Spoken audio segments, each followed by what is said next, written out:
Hello and welcome back to the Innovate Eco podcast and the Startup Diaries. This is the podcast where we are trying to build a planet positive business of our own right here on this podcast, sharing everything, sharing the highs and lows, some tips and tricks along the way. Hopefully you'll find it useful. Welcome back to anyone that has been listening along so far. Really appreciate you being here, and also to all the subscribers as well and things like that, which is a topic we're going to be discussing a little bit in this episode as well. As always, I'm joined by co-founder and co-host and brother.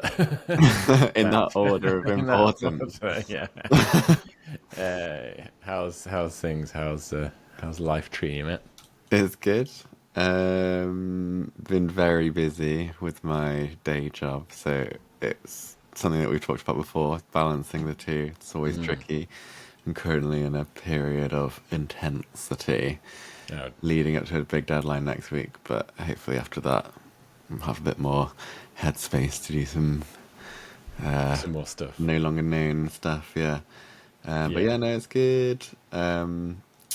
Went to the Future Fabrics Expo. It's something that we can talk about in a bit. But yeah, that's the only like t-shirt, no longer known based activity I've been doing recently. But it was very interesting. Yeah, we talked about it a bit in the last episode, didn't we? Like, this feels like both of us have been going through a busy period, and it's just one of those things when you're building something on the side, there's going to be these peaks and troughs, and then when one person's busier, the other person can do a bit more, and vice versa.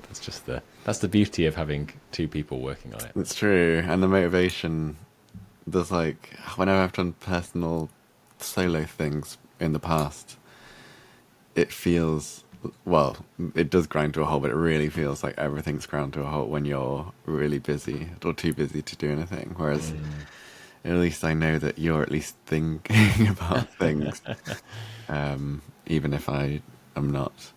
And that is one of the reasons we started this podcast as well. It's Yeah. although we're always constantly messaging each other ideas and things and trying to do smaller updates on Instagram and social media, these podcasts every 2 weeks is a good way to keep things moving. It's amazing how quickly time can just disappear if you've not got a regular bookmark in the diary to keep checking in, and to keep it also is like, oh, what should we talk about this week? And then it keeps momentum going, and we need to do stuff, otherwise we'll have nothing to talk about. Yeah, it's true. Amazing, we haven't struggled too much so far to find things to talk about. So yeah, there's still loads. We won't get to that point for a long time. for a while, yeah. I'm sure. Yeah, London Climate Week you mentioned though. You went to an event. I was down in London as well, going to events for my other job, but also I went to a couple of things when I got time, which I guess a lot of the events were applicable to No Longer Known as well as my other work, because that's the nature of what I do. But yeah, some really interesting stuff. So I'd love to hear a little bit more about the Future Fashion Expo. Before you do, I thought it was funny that when we officially decided to start working on this project, probably about a year ago, before we really kicked on, we put it in the diary that we were going to do the launch event at London Climate Week. So we may have missed that deadline. I'm starting to think maybe next year's London Climate Week might be more realistic. Yeah, I did get the notification in my Google Calendar that it was the opening party tomorrow. Tomorrow. Oh, crap. But yeah, we can postpone that by a year, I think. Yeah, that was ambitious, and that was because we didn't actually start doing stuff for a while after we put that in the diary, but made me laugh when it came up as a notification in the Google Calendar. Yeah, we should put another one in there so we have another target. We can't let Yeah, I that. feel like a year feels almost too far away for like a launch. We should say now we'll do something, whether it's the launch or we've already launched and we'll do some kind of event at Climate Week, because I think it's a great time when there's a lot of people in London, there's a buzz around the city in the sustainability space and stuff. So I think it would be it's nice. I think also doesn't need to what is a launch? It's like it's up to the interpretation.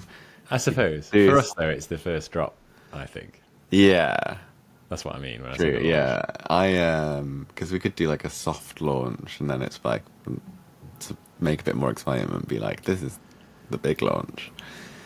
Yeah, Before, yeah. because I don't know, we talked. I don't know. Maybe this wasn't on the podcast, but we definitely talked about is Christmas this year another target that we could aim for.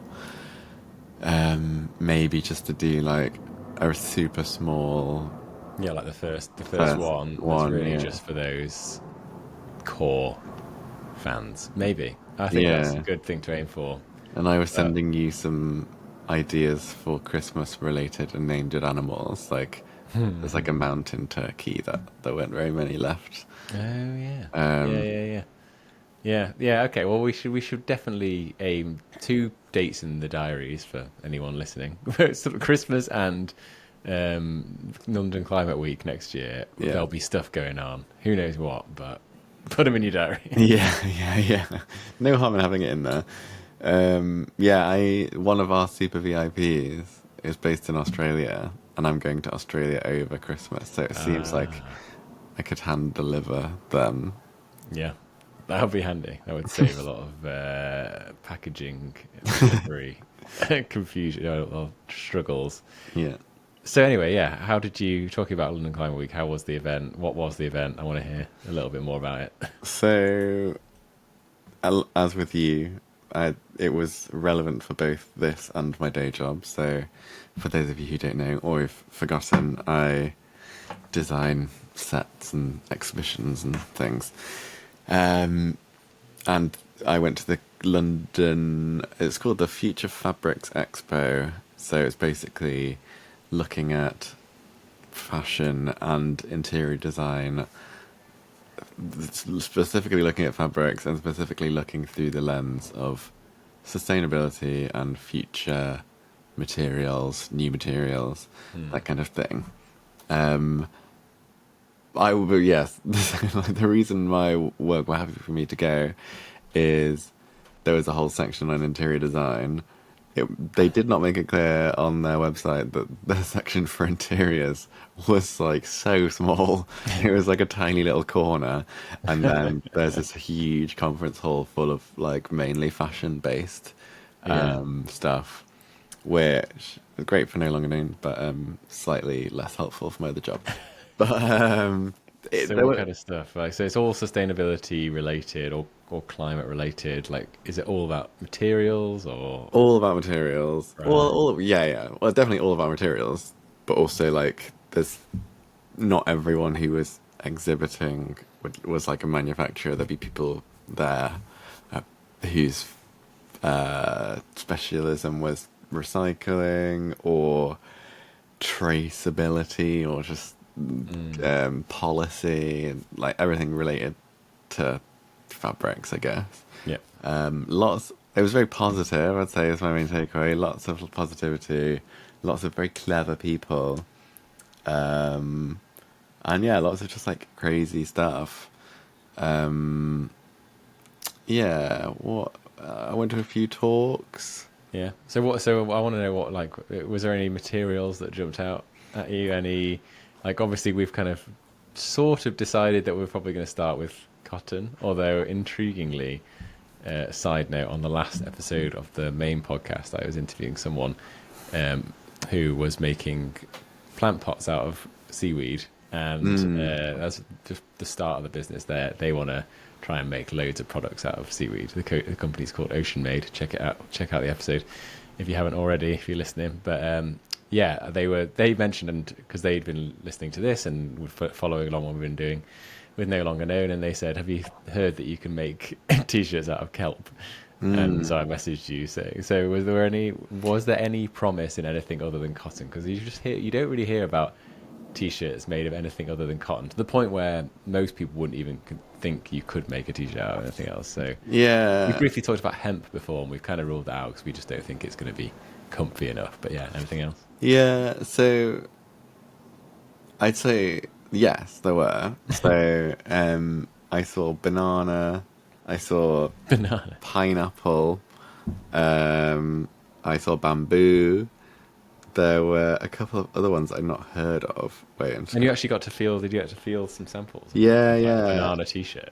No, it wasn't. It was just like the raw, like Oh, right. samples of fabric. So there weren't really. I was kind of hoping there'd be suppliers there, but it was really like if you make your own t-shirts or if you own a factory, or like you could use this was the kind of vibe. Um, Sorry, I'm just trying to find. I took a picture which had some interesting stuff. Oh yeah, kapok or Oh, yeah. kapok. It's some kind of like beanie seed thing. Yeah. Um, Peonies, yeah. I don't really know what it is, but that was insanely soft. Um, I actually felt like the raw material before it had been processed, so I don't know how much that softness translates into a fabric, but Yeah. that really surprised me. And then wool, hemp. There was a whole like alpaca zone, um, which I don't think we need to get into. It looked, yeah, The things that excite me much more are the things that are basically a waste product. So when you're talking about the banana and the pineapple, I don't know about the kapok, if that's a waste product, I if don't that think has it to is a be. waste product, no, No, but so that's yeah, to be farmed separately. But kelp isn't a waste product, but that has like other climate and nature benefits as well. So things like that, I love those win-wins. yeah. Uh, so those I ones excite me, but I don't know. I also took a photo. So I guess one of my main takeaways was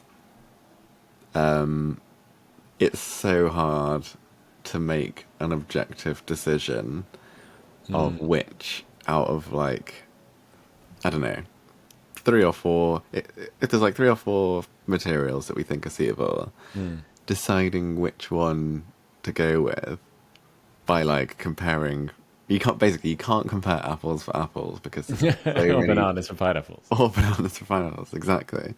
Because there's so many things to take into account. So I didn't realize this, but for things like bamboo and like the banana, it's not. Yeah, I can't remember what part of the banana tree it is, but for those to be made into a fabric, obviously, I guess it's not that surprising when you think about it. They're not inherently soft materials when you No, see them. no. So to turn them into that, there's this like additional level of like chemical processing that's required. Yeah. And I have to say, I, I haven't been able to find out like what exactly that is yet. But just finding out that there was this additional process that's like that is a process that you don't have to go through for cotton. Yeah, even though there's a lot of water required for cotton, which is one of the big downsides, and like Yeah, there's a lot of dodgy kind of supply chain issues. But yeah, like you say, it's not like these things. A lot of these solutions sound really fun and cool, and I love that. But then if you can't just tape a few bananas together and make a t-shirt, yeah, that's not how yeah. it works. And then it's like we should use recycled cotton. But then I went to this talk where they were talking about recycling basically, and they are. I was always told that it was really difficult. I think it's true. It's really difficult to recycle any fabric or any material that's a composite. So when you have more than one material mixed together, Yeah, but they were talking about how in recent years processes have been developed using various chemicals that you can separate out different materials from each other. So if you had like a t-shirt that was made of three different materials, then that can now be separated somehow using clever technology. But then it's like, yeah. What's the energy what? cost? How Yeah, hard like, is that? Yeah, is that better or worse? Like how do you know? yeah.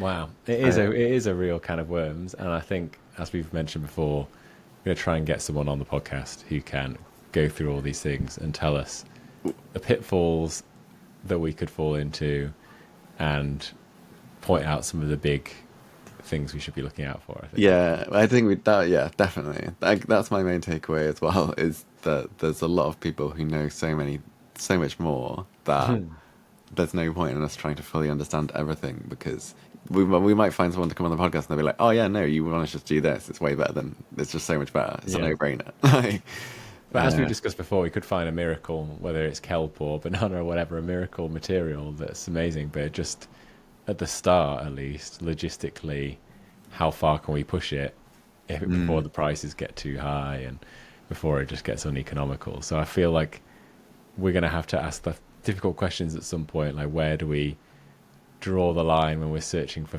perfection? We want this to be as planet yeah, positive as possible, but where is that line? And it's a classic one with environmentalism. Like as soon as you reach for perfection, there's always someone will find something that's bad about it. So you do have to draw the line. yeah. But yeah, I don't know. But it's fun. It must have been an interesting event. And it's cool that people are thinking about these things, and I'm sure someone will come up with some really cool miracle materials at some point. But yeah, interesting. Yeah, I do think I really liked the idea of kelp, and also like the just the things that you've never heard of. Well, actually, not that you've never heard of. Things like kelp and banana and pineapple are things that everyone's heard of, but no one's ever heard of a T-shirt being made of them. And I think if it does make sense from a sustainability perspective, it's quite a fun and memorable USP that we could have. Yeah, it is. But But do you think it would almost dilute the message? Do you think that would become the thing? Like we'd be like the company that's making kelp t-shirts. Oh, and then also there's this other thing, and that's my yeah, that's my true. worry almost. Yeah, it's hard to know, isn't it? I guess it depends what we shout about more. If it's just like we never even mention it, and if anyone asks, it's like, oh yeah, they're made of kelp. One thing I did wonder, which would be less, yeah, less like that. Although I do think that is a cool idea. Is there a world where we could find a way of sourcing old t-shirts, used t-shirts that are basically brand new that someone's thrown Mm, away, that's really high quality, and and just print it somehow up. find a way to get the design onto those? That was an idea I had when I was looking at this company called I can't remember what they're called, but they basically make clothing out of old tents. And I just thought, like, there's so much material out Cool. there that maybe there's something we could do in that. So that just reminded me. Can I share my screen? Yeah. Um, so I don't know if you remember this or if you've not seen this or not, but the 1975, the band, they did a thing for one of their albums that instead of, I think it was a sustainability message. So instead of selling new T-shirts at their gigs, they'd set up a like screen printing stand and Oh yeah. share this. And you could take your old 1975 T-shirt and they just print the new album over the top of it, Oh wow. which is like a very cool concept. But I can imagine like it really changes what you could do. We wouldn't be able to have like bold brand T-shirts, but um, it's an interesting idea that it's like we yeah completely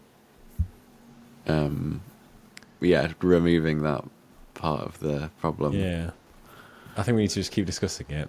And what I think would be great as well, and what comes onto the topic I wanted to talk about in this episode, even though we're 18 minutes in, but was about continuing to build the community and getting input from people who are joining the community. I think if people might have ideas, people might be able to feedback in the polls and stuff, like just how important they think it is, and yeah, in things like pricing, we could feedback. Look, if we're going to make them out of kelp, it's going to be this cost, Mm, or the delivery is going to be a lot more, or it might be like, yeah, other issues might come up that we can get feedback on. But yeah, I think getting advice from the community that we're building along the way would be good. Yeah, and then we can ask things like would printing it onto an older a t-shirt, used t-shirt, be acceptable? Things like that. yeah, yeah. Yeah, I wonder what. Yeah, it's worth just doing a bit of research into. Yeah, this is another thing where having like an industry insider would be really helpful because Yeah, there might just be like old unwanted stock that goes to waste. That I don't know. Yeah, but we never right. know. We'll do it. We'll find someone. I'm gonna make an effort this week to find a guest who can enlighten us on these things. Nice. So we'll try and get them on for the next episode or one very soon. But yeah, I wanted to talk in this episode around some of the discussions me and Matt have been having over WhatsApp and behind the scenes around the community, and something we talked about from the start, trying to build a bit of a community around this, and with yourselves listening to this and other people who are signing up to the launch list who've paid to be VIP members, who've paid the pound, which is a surprising amount of people. I was saying to Matt, it's really exciting how many people have already taken that extra step to be part of that. So we said from the start it was potentially going to be a Discord, and we were just discussing this yesterday, like the pros and cons of those different platforms. I mean, have you had any more thoughts on that since we discussed it, Matt? Like Discord, the other ones I was thinking of were like WhatsApp, which feels a little bit lower barrier to entry for most people, and I know I use WhatsApp a lot, and I have Discord on a couple of things, or the other one was on Instagram, but I don't have any idea how Instagram communities work, and you said that is limited. So have you had any more thoughts since we discussed it? Yeah, I think the issue is I've never used Discord, really. Actually, well, no. But I have used Instagram and WhatsApp communities. Yeah. I have to say that all of the Instagram and WhatsApp communities I'm a part of, I just completely ignore and have not maintained any interest in what they're saying. But I don't know. Do you think that's just you, and you're one of the more passive members, and there'll always be more active members, or do you think it's Yeah, I how think. it's set up? Well, maybe like I'll have a look. Let me have a look live. Yeah, this the thing. I'm in a few Discord groups actually for other podcasts and things, and they can work really well if they've got an active, engaged community. So you can have different channels for different things. So I imagine we would have a channel for species ideas, or I don't know. We do just different channels for different things. And how Maybe there wouldn't be enough stuff to discuss to have that many channels, and maybe it is a bit over-engineered for what we would talk about. But you could also have like a channel for the Startup Diaries podcast and other things where we could post in there, and people could post back and stuff like that. And how does it work in terms of like we would post stuff, but then can people reply? Can people actually like? Yeah, well, it depends how you set it up, but Discord, you can have different channels where they are private and they're just for you posting, and you can have channels which are just open. It is meant more for people just to have like open conversations. You put it out there, and then it just becomes its own thing. Almost like a more orderly version of Reddit. So, okay, this is one that I'm on Instagram for a laugh at Arnold's, who, if anyone is a fan, is a Icelandic pianist. One of my favourite Icelandic. One of your favourite Icelandic pianists. There are 7.4 thousand members. Yeah. So he's doing all right. Let's see what that compares to. Interesting. So he's got 324,000 followers, but then there's only 7.4 thousand of them have joined this like community thing. Yeah. And the kind of things that he's posting. What's the last thing that he posted? That he's like got a new song coming out. So you can't reply. All you can do is like react to the messages that he's sent. So the last thing he sent was linked to a song, seen by 4.8 thousand people, and it's got 120 hearts and 10, and like some other emojis. But so some people are watching it, but I just ignore them because they just pop up. I guess that's the issue. Like some of them were popping up way too often, so I would just immediately like dismiss it. I wouldn't even bother.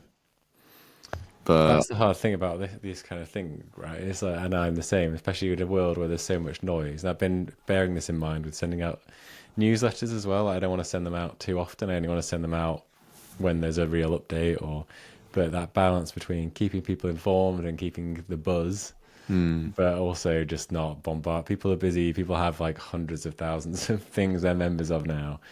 You got to keep it impactful. So that's the Yeah. challenge. I think that is also the main thing that puts me off having it on WhatsApp is that I always hear people complaining about how many WhatsApp messages they get from Yeah. like different groups that they're in, and just adding to that like noise is Yeah. more annoying potentially. Whereas Instagram is not like, well, for me at least, it's not my main method of communicating. I'm not constantly receiving messages on there. Yeah. So like, yeah, potentially more difficult to get lost. I guess that's what intrigues me about Discord. But obviously, like I have no experience with it, but it feels like the kind of place that you'd make an active decision to like check out or like Yeah. check in on the things that you're following. Whereas I guess that's the difference with Instagram. It's like it's adding to like I already use it, Yeah. and it's just adding to that, and that's not the Mm. reason why I'm there. Whereas Yeah. Discord, it's like, yeah, I don't know. It's really Tricky. I'd love to hear if anyone's listening and is a VIP member already or wants to put, then let us know either in the comments on Spotify or on YouTube or send us a message at hello@nolongerknown.com. Would love to hear what people think because like you say, there's Instagram. We're doing a lot of stuff on that channel, so I like the idea of less friction from our point of view of keeping everything there. But Discord is made for this kind of thing. yeah, Thing is, how much do we what kind of things do we actually want people talking about? How much is there to talk about? Because it's different to, I don't know, like I'm in one for a football podcast, for example, or like about Arsenal, who I support, yeah. and there'll be a channel about match day when there's a match on, like a match day chat one. There's a podcast questions because they have a podcast like where you can send them in. There's a transfer channel like to talk about transfer news and stuff. So it's become this whole like that's the whole thing, a community. So Yeah, that is I guess nice. this could eventually become like that, and you could have. I would love it eventually one day if people are just chatting about. There has a channel about random things to do with animals or whatever, or like Yeah, there's yeah. a sustainable fashion or like one of the sustainable brands kind of People, channel, and people can discuss in there. yeah, people giving us ideas would be the dream. Yeah, yeah, But yeah, I don't know. I like that does sound better. I mean, when we're talking about like a community, it feels weird to have a community that doesn't have a voice. Whereas yeah. with Instagram, like you're just talking at people and they can like react with an emoji. But I think That's it. you can do polls as well. But So that would be more like VIP access. It's like an additional access tier rather than a community, isn't it? for the Discord, or Yeah, for for if it was on Instagram, it'd be more of like an additional behind the scenes access rather than a community necessarily. yeah, yeah, yeah. Yeah, Yeah, I don't know. Maybe I should need to interesting. check out Discord and join some Yeah, what do you even call them? Channels? yeah, Threads. yeah. I think it's a community, so you'll join a Discord community, and then within that there's channels, which people can start, or I think we would start the channels, and then depends how wild and free you want the community to be. I think you can change the permissions, Okay. so you can become its own thing, or you can keep a bit of control. So there's options. Okay. Yeah, I'll add that to my My list. gut says that's what we go, and I think again, just for people that have signed up, who've paid the VIP fee, like thanks very much. I think we should make a call here and now of when we launch it, like what number. We're at 22, I think, VIPs now. So I'm thinking we call it the founding 50. That's what I've jotted down here in my notes. Nice. I like When it it. gets to 50 VIP members, I reckon we launch it. So It'll, anyone out there who's keen to get going and wants to start sending in their species ideas and contributing to the community, well, get a few friends to sign up. Let's get to that 50, and then we'll launch it. So does that sound like a good idea? yeah, I like it. It alliterates, so it must be good. Founding 50. Yeah. Yeah, yeah, cool. All right, we'll do it. And then So what are when we we get to doing? 50. Where that's when we're launching Discord, or t-shirts. No, just Discord. Oh, right, okay. Small steps. Yeah, come on. No, yeah. We've already, well, VIP members, like yeah, that will be quite. Hopefully, that'll be quite soon if we push stuff more. And that was something else I wanted to chat about. Is like, how do we get to that 50, and how do we continue to grow the following beyond what we're already doing? And something we've been chatting about as well. We chatted about in the last episode, didn't we? Running ads and how we've been learning the hard way. Of some work, some don't. It feels a bit relentless, and it feels like something we have to keep doing. And I definitely will keep doing it and exploring, creating new content around that. But I've been trying to think this last couple of weeks of a bit more outside the box ideas of how we can grow not just an audience for the sake of it, but to get them to sign up to VIPs and to be part of this community. I want them to be, I want people to be really bought in and not just like the equivalent of a like. I want it to be this 1,000 true fans concept, which I think I've mentioned to you before. Yeah, but tell the listeners. Tell the listeners. So the 1,000 true fans theory comes from actually, I think it's someone called Kevin Kelly, who was the editor of Wired magazine, and it was an article I think it was in Wired magazine, or it might have just been a blog post that he did, and it was called 1,000 True Fans, and it's a very simple concept, but effectively he was saying to people building brands or building businesses, don't worry about getting hundreds of thousands of fans. It's much better to have 1,000 true fans.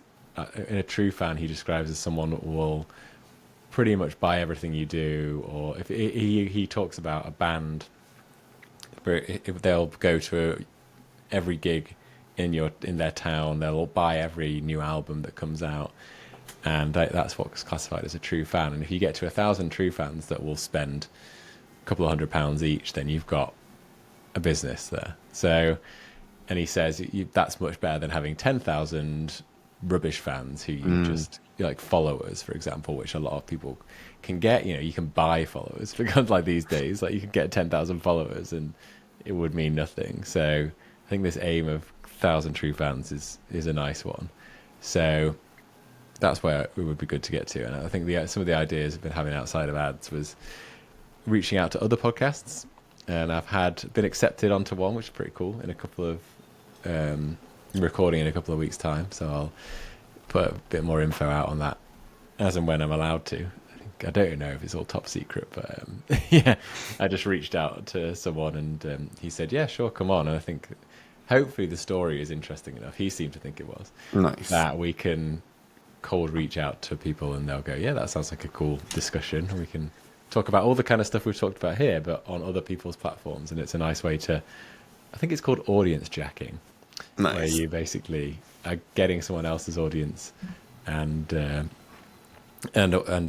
using their platform as a way to get to their audience and using it to grow your audience. So you can do that in other ways as well. Like, the common one you always see is people on YouTube will like analyze something from someone out, like someone famous channel. They'll be like, they'll talk, and then because someone's searching for that other famous person's channel, they'll see that other content. So yeah, audience jacking or fame jacking, I think it's called. Yeah, I think we need to do as much of that as possible, because I do find the just like posting into the void of Instagram quite like disheartening. It doesn't feel very strategic, does it? That's the thing. I think like just spending money on ads, and yeah, there's some strategy to it because we get feedback and we go, that didn't work, let's do more of that. But just throwing money at it doesn't feel strategic, and I've got this urge to want to be a bit more. I feel like we can be a bit more strategic. There's always going to be an element of spending a bit of money, but yeah. Oh yeah, and obviously like social media today is super important, but yeah, just the way that like to get attention on social media, it doesn't need to be good. Like you're just fighting for attention. You're not fighting for like people's like interest in your brand. Yeah. That's why like controversial videos do really well because people are like sharing them because they're so horrible. Whereas like, yeah, I don't know, don't But just does that lead? That doesn't lead to the sale of anything. Like, it's like, no, but it grew. Yeah, yeah, but it just grow. That's what like the algorithm yeah, is hungry for, and we're trying to feed it with some wholesome delicious content. content. But yeah, So so yeah, Thousand True Fans, like really trying to find, and it, obviously with the brand, eventually, the whole point of it is to get out to people who you wouldn't usually interact with the conservation world. But I think initially, it's inevitable we're going to get people that are interested in it, that are already kind of engaged in some way, and that's fine. And I think we'll just build that core and then build out from there. It'd be crazy yeah, to think that we could just immediately like bust into like a new audience that is not already that's completely cold. Basically. yeah, yeah. When we don't have a product yet. Yeah, exactly. Yeah, that's a good point. So yeah, that's community. That's what I've been been thinking about, and yeah, we'll do the founding 50. That won't be the real launch. That'll be the Discord or whatever we decide. Let's do a bit more research on that. If anyone has any ideas, do let us know. As part, in the spirit of community and and feedback. Yeah. Do you use Discord? I'm intrigued. Yeah. And what kind of things do you think would be cool to be able to have input on as well? I think would be good. Like, is it just the species? Is it things around the sustainability and the material? Is it or other things? Artists? Who knows? Could be anything. Sounds good. Real. Anything else on that? Because I've got a quiz for you. Yeah, hit me with the quiz. Okay. In a Cool. never before seen twist of events, I'm the quizzy has become the quizzer. Yeah. I've also thought I've not done the elevator pitch again this time, but I think from now on, because it becomes, I'm just going to do the elevator pitch at the start, and I'm as part of the intro. Ah, yeah, good. I'm just going to flow straight into it, and then afterwards you can, if it's bad, you can pull me up. Okay, cool. Yeah, that sounds good. For the new listener, I imagine that's very helpful. Yeah, because I didn't mention it before. So if you've got to this point in the podcast and you don't know what we're building, I'll do a quick elevator pitch now. So no longer known is we're trying to build a planet positive fashion brand where we're going to release limited drop t-shirts, with each t-shirt featuring a unique design of a species that's endangered and at risk of extinction. The number of the t-shirt we release will be linked to the estimated number of that species that's left in the wild, and we will be doing each unique design in collaboration with an artist local to where that species is found. And some of the proceeds will be going to, percentage of the proceeds or profits will be going to the artist and to a conservation charity that's helping that species. Nice. I'd had to do that elevator pitch quite a few times during Climate Week. Oh, I nice. went to a couple of events, which was good. A good practice out in the open, and always gets a really positive response. Usually, it gets a better response when I do this little bit of the story about why it started and the links to it, Yeah. basically. That seems to connect, but it's trying to get enough time or get that story out there quickly enough. Yeah, it depends how, like, what's How the much time you've situation, how they're going to walk away from you. Yeah, luckily I'll be in like a food queue or at an event or a networking event, so it wasn't an elevator. I had their attention slightly more captive. And it was a sustainability type events and climate events, so people were naturally more Yeah, engaged as that's well. nice. It's not someone who doesn't care in an elevator. Nice. Um, Cool. yeah. Sounds good. I like Okay, it. should we get on to the quiz? Yes, let's do it. All right.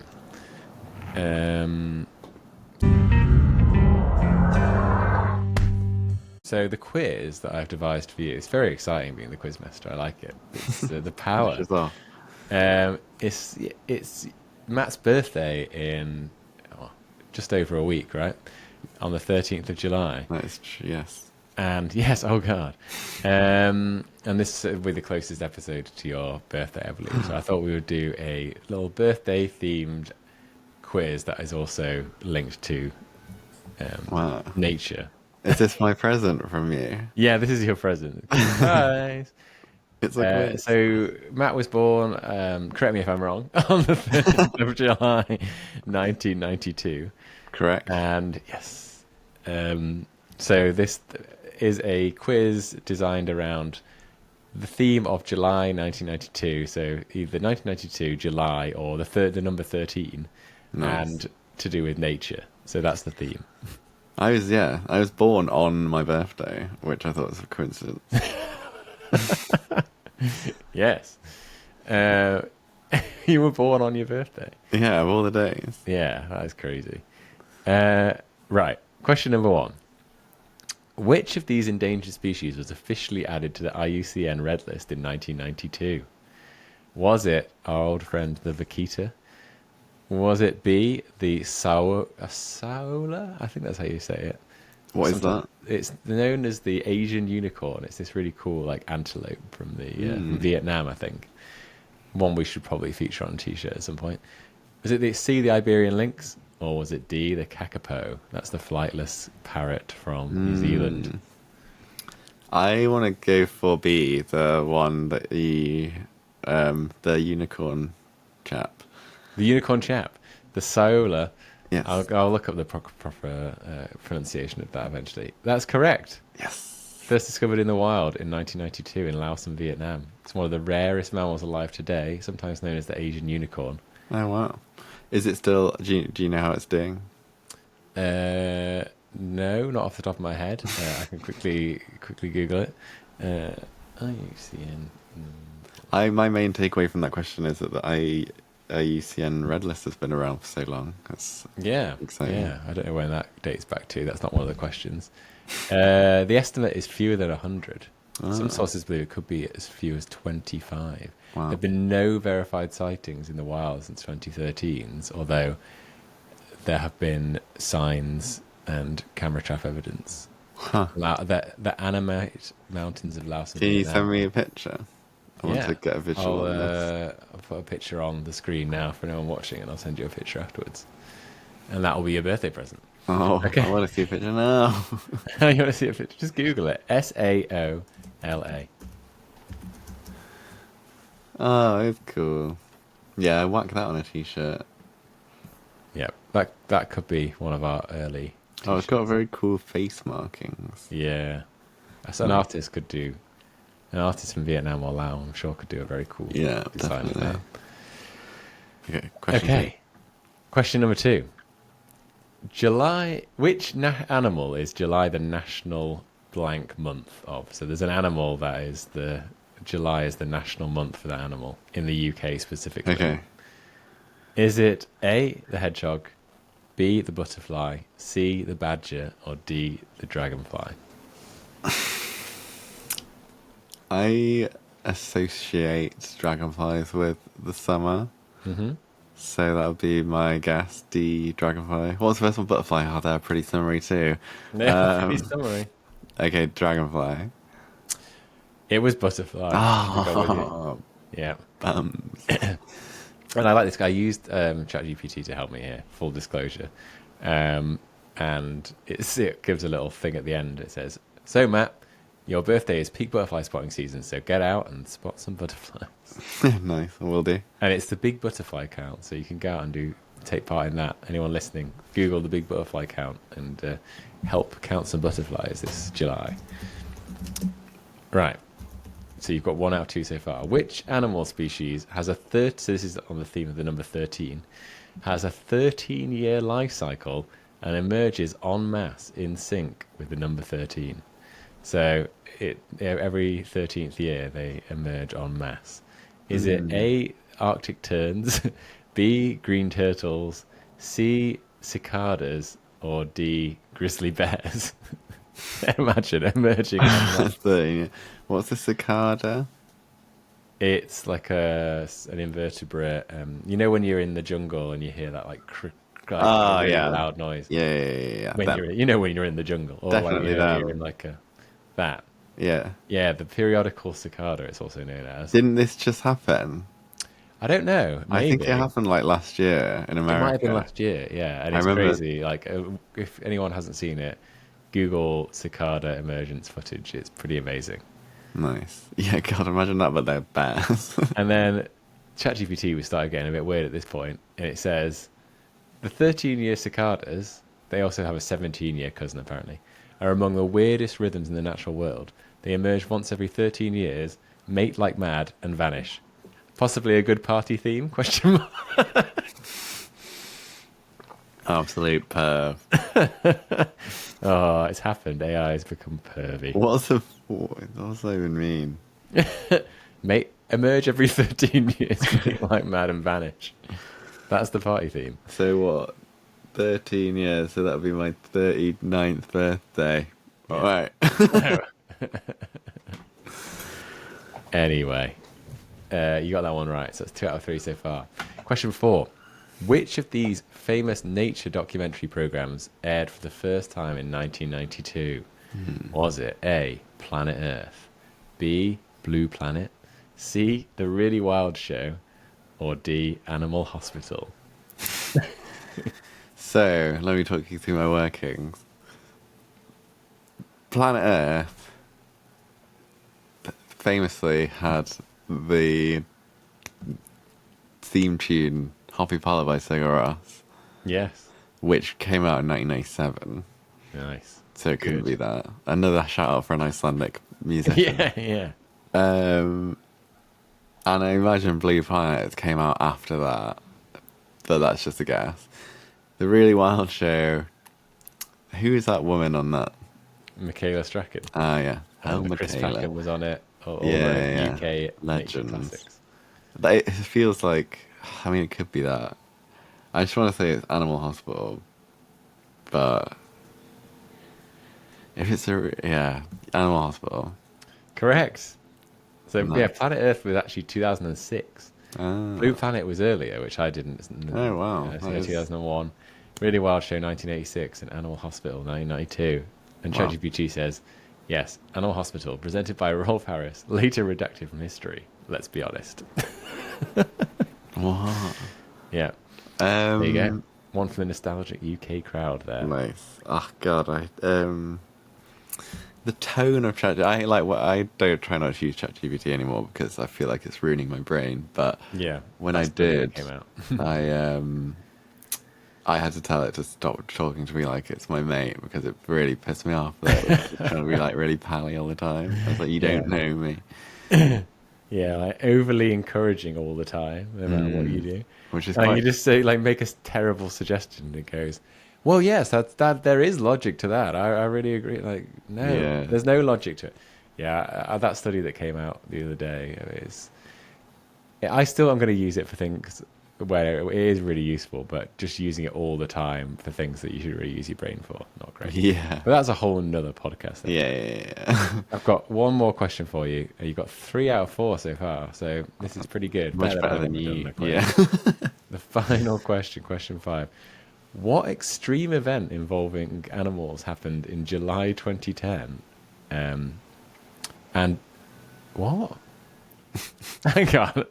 Oh, it happened in July 2010, but it also happened in 1992 in Louisiana. So July 2010 in Arkansas, and in 1990, it threw me because it said "and again" in 1992, so, like as if it's the wrong way around. Yeah. So, yeah. There's a July in there, and there's a 1992 in there.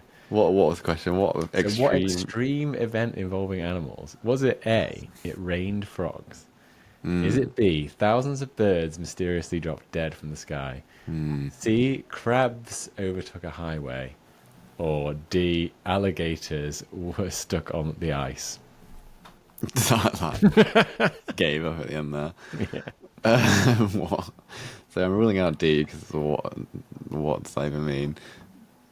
C, I feel like we've all seen those videos of crabs everywhere, but I think that happens every year. Just another crab highway. Crab highway. Yeah, I think there's like an island somewhere in the Caribbean where they just. I want to say Christmas Island. I don't Yeah, know. I want to say that as well. It could be that. Christmas Yeah. Island.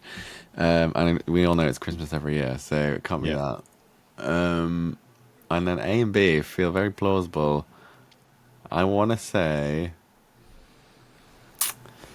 Well, they were both like southern states of America, right? Yes. Were they? Yeah. I'm thinking it's like tornadoes and frogs, frognado, Yeah. um, frogs, raining frogs. Wrong. That would have been my guess as well. It's actually B. Thousands of birds suddenly dropping dead. Oh, it's not Very very dark fun. end to the quiz. Yeah, what And the happened? weirdest thing about this is they still don't know why. Is In that both true? 1992 and again in 2010, mainly blackbirds and starlings, thousands fell from the sky in the southern US. The main theory is that it was a mass panic because they fly in flocks, especially starlings, caused by a firework display, or What, they just that gave up? yeah, yeah, or some other mass trauma caused by lightning event, a Yeah, weather like, anomaly, or a toxic gas release. But surely, if it was a toxic gas release, they would they would be able to pin that down. There's also many yeah, conspiracy theories, of I'm sure there course. are. Yeah, I would have said lightning would be my guess. It's just like they all got zapped. Yeah, But yeah, some kind of weather event or Moses.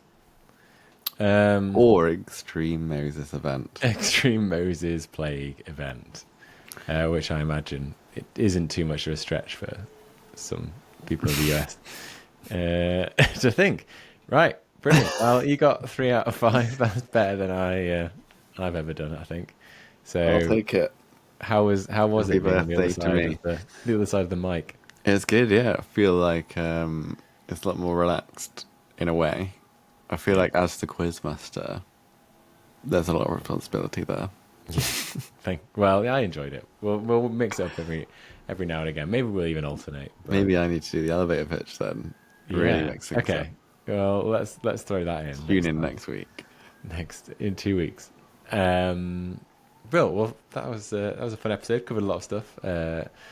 Their community. What do we do? Please do let us know if you've got any thoughts. Also on the materials stuff, we're gonna try and get a guest on for the next episode if we can to talk about all things sustainable fashion and materials. If you're listening already and you haven't signed up to the launch list at nolongerknown.com, then what are you doing? Please go to nolongerknown.com and sign up, and do share that link with some friends just so we can get to that founding 50 and launch that community as soon as possible. And do share the podcast as well with anyone you think might find it fun or interesting, anyone that's building a sustainable venture out there who might find it useful to build alongside what we're doing. That's what we're trying to do with this, is provide some useful insights and some camaraderie for other people that are doing this as well. So yeah, thanks again, Matt. Have a great birthday. If you do Thank decide to you. do that cicada themed party, then don't invite me. Yeah.